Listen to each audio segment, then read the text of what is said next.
Can you hear me out there? Victory, victory, victory, victory, victory, victory, victory, victory, victory, victory. Don't you want to win? Don't you want to win? Don't you want to win? What you doing here? I've been looking at the world a little different these days. I've noticed that we on this earth temporarily. Nobody's here forever. Nobody want to talk about death, Big Al. But at the end of the day, we're only on earth temporarily. Some people die young, some people die old. At the end of the day is what you do while you're here on this earth. That's what this is all about.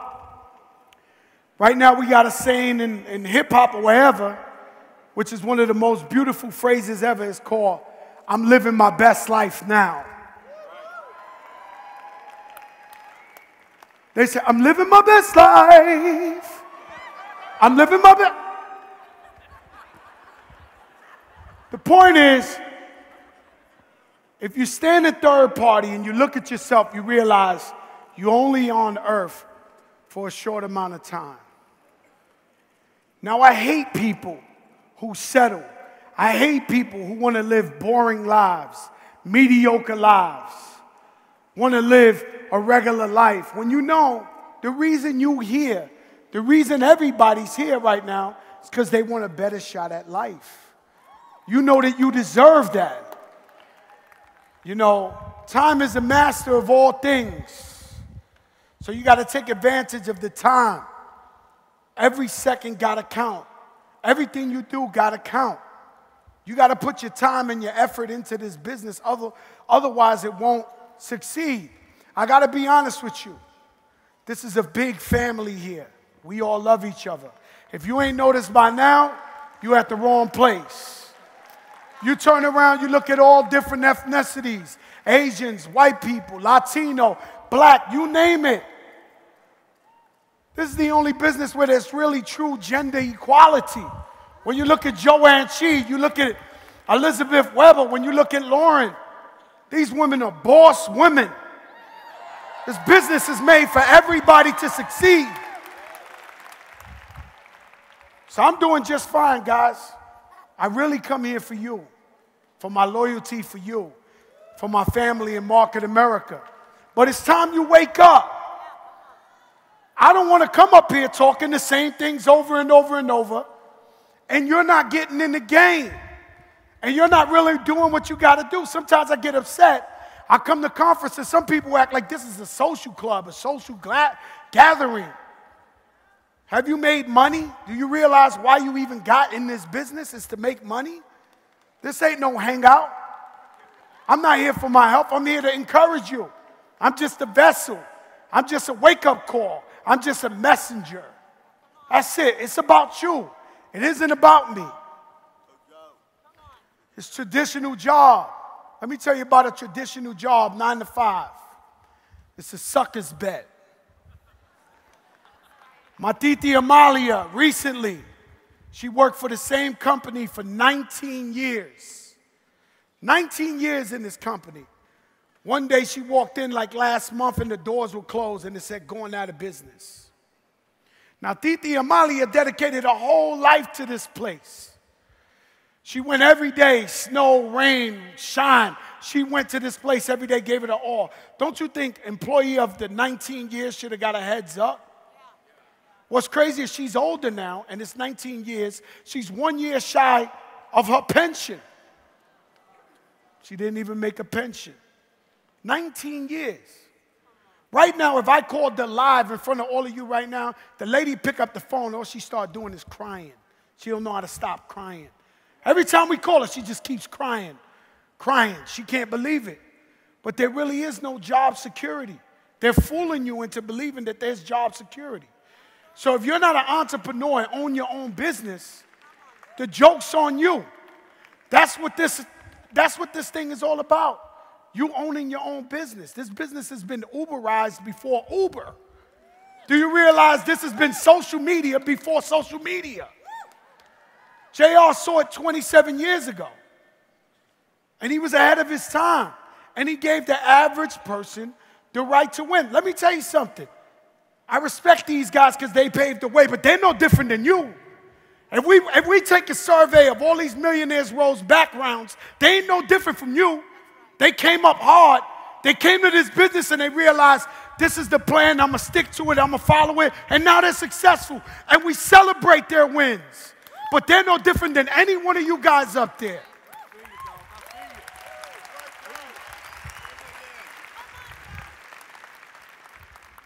I make up names. You know, I'm a rapper. And this is something that doesn't make sense in the dictionary, but it's my new word, an habitual depressant.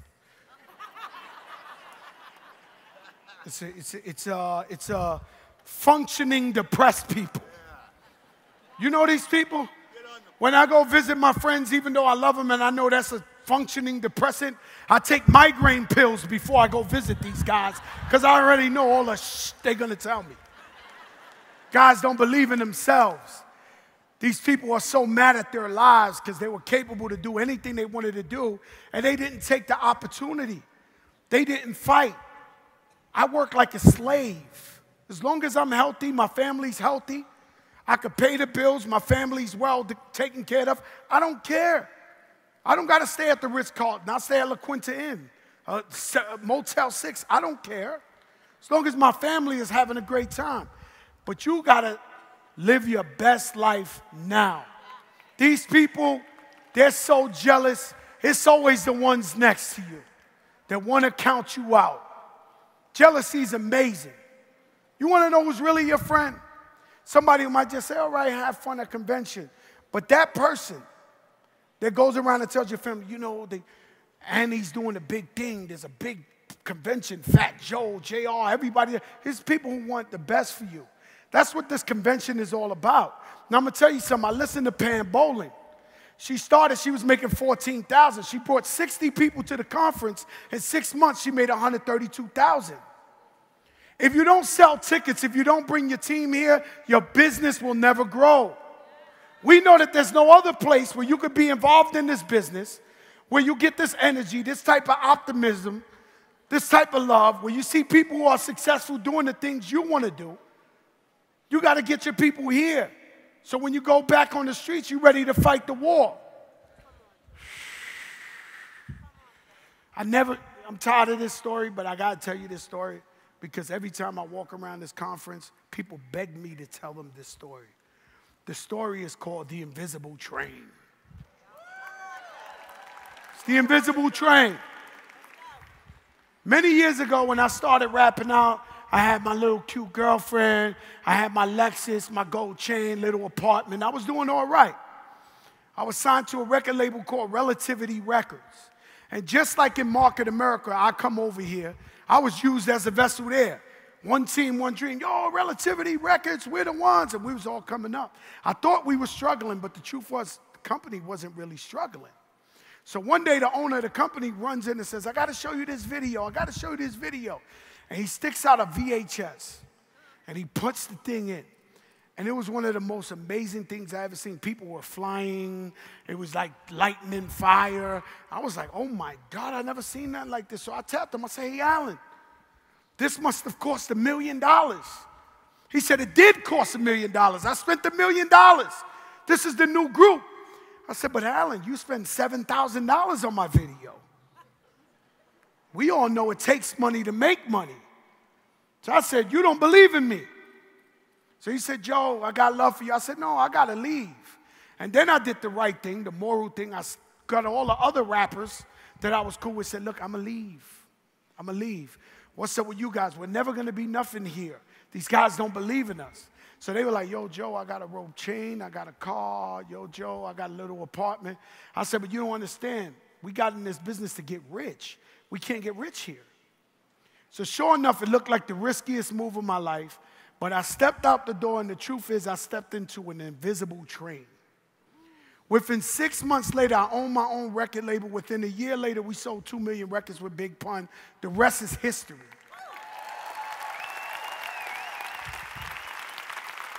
I believe the invisible train comes in every man's and woman's life. Every man and woman's life. I believe the invisible train is in here today. There's no other reason why God has you here. I'm a God-fearing man. There's no reason why you're here. You're here to jump on the invisible train. People say you're crazy. People say you messed up for getting in this business. It's a big risk, but they took the risk. And all I see these people do is smiling in pictures. They can't stop smiling. They didn't have the technology we had. They didn't have all of this. They went into meetings where this was a dream. So today, this is your time to jump on the invisible train to success. I told you I'm God-fearing. I believe in God. I tell you all the time, I've seen bullets literally come up in front of me and make a U-turn and go back.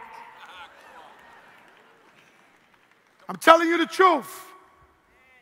A couple of months ago when Puerto Rico had the hurricane, we sent 3 million pounds of food, water, women's hygiene to Puerto Rico. They counted me out when I was born.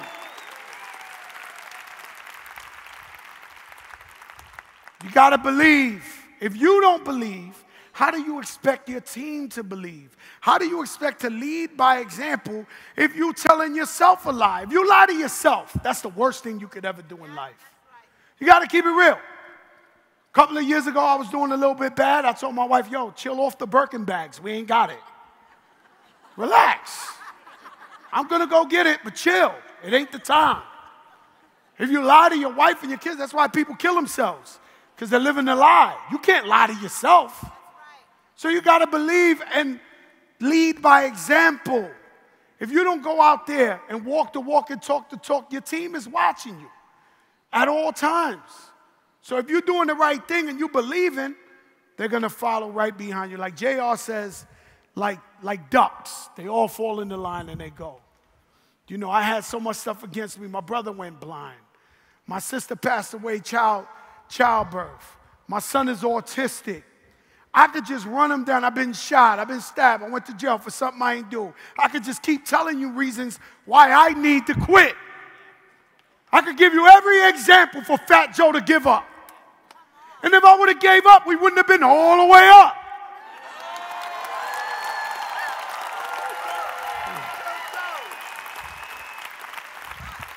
They gave my mother 1% chance to survive cancer. One of the biggest days of my life, I got my first record deal. And I ran to my mother to tell her, and she said, Joey, I got to tell you something. And my mother was in the thing, and she said, Joey, I got cancer.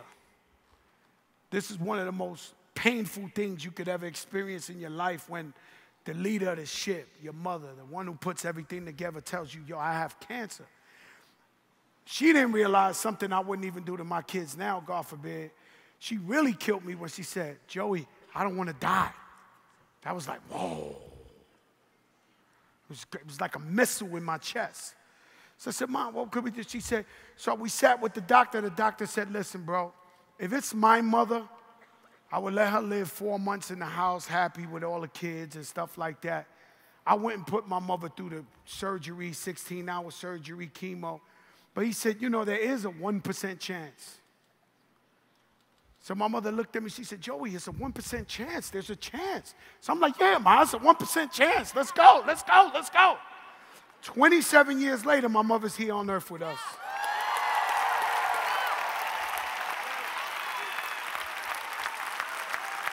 She believed, she had faith. I always tell you, let your darkest moments bring you the most clarity. Because it's all fun when we're together and we're smiling with each other, but nobody knows what you're going through in the middle of the night when you're sitting looking at the ceiling. We all got problems. You think this man ain't stressed out? He got to keep a company together for people across the world. One false move, the whole thing crumbles.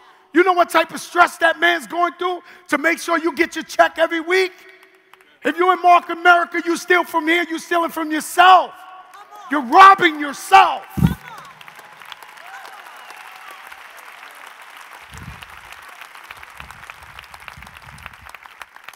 You rob from yourself. I opened a business one time. I had a partner. We went 50-50. We both put up some money. I couldn't believe it. I kept checking the books. I said, This guy's stealing the money. It's unbelievable. He's the boss. He owns his own business. I had to grab him and be like, yo, bro, you're the boss. You're robbing from yourself.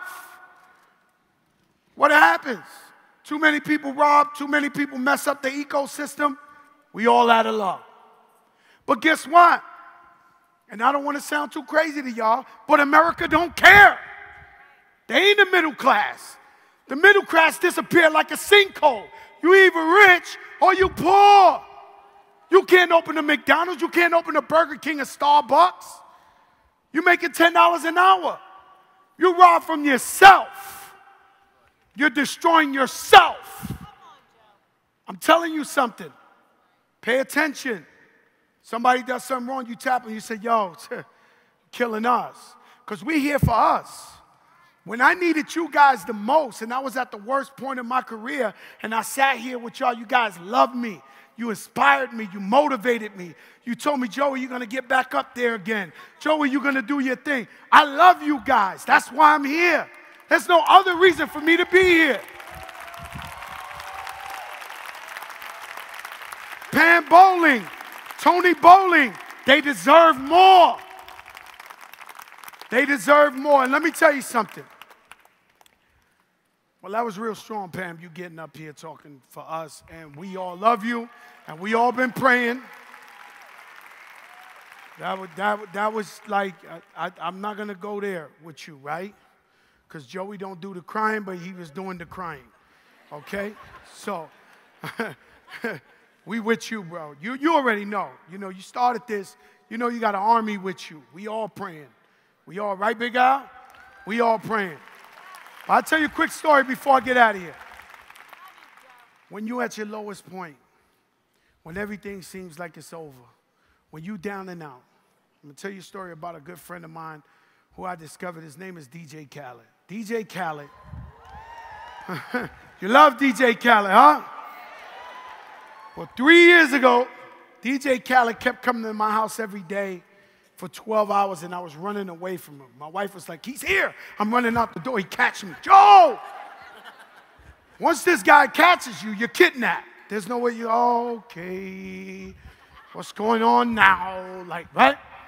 So DJ Khaled put out an album where he invested a ton of money and all his talent to, and the album flopped. It made no money. He was down and out. The worst thing is he had an artist signed to him that he spent $5 million out of his own pocket. $5 million. And the artist called him when his album didn't do good and said, listen, Khaled, if you can't succeed yourself, how are you going to help me? I don't want to be with you no more. So now normally when you look at rappers, you see jury, stuff like that. So Khaled was doing well, but he was so down and out, he discovered this app called Snapchat. And he was there, and normally, if he wasn't down and out, he'd be showing a boat, showing his watch, showing his... But being that it was his darkest moment, he was saying, man, I'm going through so much. Could you believe I got to lose weight? Doctor said I got to lose weight. Hey, I'm giving life. I'm watering my flowers. My flowers, I love the flowers. He went on to say positive things because you didn't know that he was going through the most troubled time of his life. He was borderline depressed. And the people ate it up because they said, we never seen a guy this successful show so much love, emotion, his family on social media. Then he got these kids following him wherever he goes, 30,000 kids. Now he got the #1 TV show to this. At the end of the day, you got to realize it's your darkest moments that bring the most clarity. When you think you're down and out, when you think you want to give up, you think these guys didn't want to give up? You think I didn't want to? Well, I never want to give up. I ain't gonna lie to you. I got bigger and greater things in store. I never give up. I dream big and bigger because I used to dream at a level. But when I got around people like JR and other people that are successful, guys that started like me and they're making movies and got film companies, I said, oh no, it's a lot in there for me. I'm gonna get bigger and bigger. And that's how you gotta look at the business. You start 2 legs, it turns into 8 legs. You get bigger and bigger, but you got to be dedicated. You got to follow the system. I don't know how else. I'm angry this morning. I'm not even happy. I'm going to be honest with you. I'm angry today. And I come here, I hear the same thing. But why we got to keep telling you the same thing? Why we got to keep encouraging you? Why we got to keep motivating you? Why you don't encourage me and come up to me and say, yo, Joe, I hit my points. I got a big team. I'm growing. I'm selling product. Why this and this and that? It's about you. It's about you changing your life. You have an opportunity here that nowhere else it exists in the world. You're an average person with a humble beginning that has the opportunity to make millions of dollars. I am a rapper, guys. I am now an actor also. I finished 2 movies this year. But with that being said, you start out and you can end up millionaire residual income paying yourself for the rest of your life. Where? I need to know. When somebody stops me, like a good friend of mine, stops me and says, yo, Joe, but why you do this business? Why you're rich. Joe, why you this? I said, well, you tell me where else somebody's going to encourage you to become successful, to give you a plan for a couple of $100 with all the latest technology you ever seen in your life. Mark's going to come up here and tell you more gifts and give you richer, show you how to get rich quicker, show you, like, where do you get this? Where do you get on an elevator? Some of you people have been working for a company for 20 years and the boss don't even know what you look like or what your name is. Where do you get in the hotel lobby and you sit down with the Millionaires Club and they talk to you, yo, and Big Al. Big Al, anybody can talk to Big Al. Anybody can talk to Big Al. He'll stop and talk to everybody. You too. Because we're so happy. We love you. We love life. And I'm going to tell you something. I'm going to let you know something. In every business, the youth have to take over. Now, JR's been giving it to you nice. I can't give it to you guys nice. If you don't find some young thoroughbreds who want to get rich like you and keep your business going and being in existence, something might happen. You got to work with the youth. They are the future. But guess what? You help them get rich and they help you get richer. Makes sense, right? I love you, Market America.